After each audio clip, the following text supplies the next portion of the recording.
องค์การอัยการประชาชนแขวงขมวนนครหลวงเวียงจันทน์จัดกองประชุมพบปะแลกเปลี่ยนบทเรียนทางด้านวิชาเฉพาะเป็นต้นแมนการติดตามกวดกาและการดำเนินบรรดาคดีที่เกิดขึ้นที่ยังเป็นปัญหายุ่งยากในการจัดตั้งปฏิบัติในระยะผ่านมากองประชุมจัดขึ้นในวันที่ 12 มิถุนายน 2025 ที่แขวงคำมวนโดยการเป็นประธานร่วมของทานคำแดงสีบุญเฮือง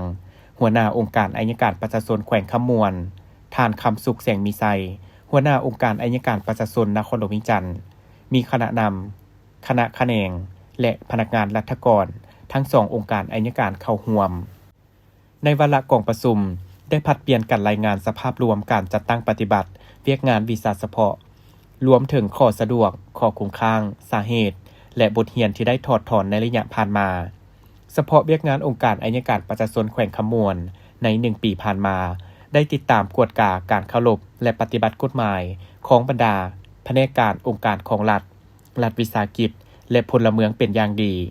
ได้รับคำร้องฟ้องคำร้องทุกข์ทั้งหมด22ฉบับในนี้แก้ไขแล้ว19ฉบับติดตามกวดกาสกัดกั้นอาชญากรรม773กรณีอาชญากรรมที่เกิดขึ้นหลายแมนปัญหายาเสพติดและลักทรัพย์พลเมืองติดตามการสุกยู่ปฏิบัติคำตัดสินของศาลที่ใช้ได้อย่างเด็ดขาดคดีอาญา 2,461 เรื่องปฏิบัติสำเร็จ162เรื่องคดีแพง507เรื่องปฏิบัติสำเร็จ90เรื่องติดตามกวดกา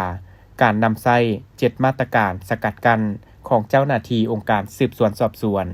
ออกคำสั่งต่างๆ 1,479 ฉบับคำสั่งจับตัว57ฉบับคำสั่งกักพาง210ฉบับและคำสั่งต่อการกักขังพาง536ฉบับคำสั่งกวดค้นเคหสถาน1ฉบับคำสั่งปล่อยตัวพาง50ฉบับคำสั่งต่อการกำหนดเวลาสืบสวนสอบสวน558ฉบับ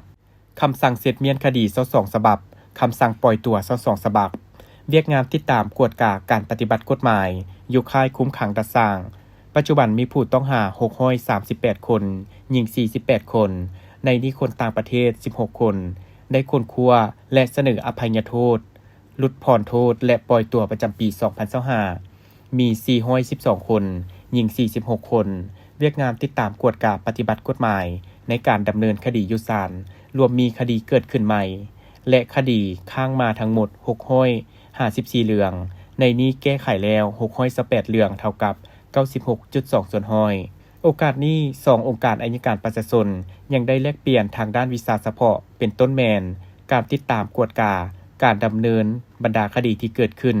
ที่ยังเป็นปัญหายุ่งยากในการจัดตั้งปฏิบัติในระยะผ่านมา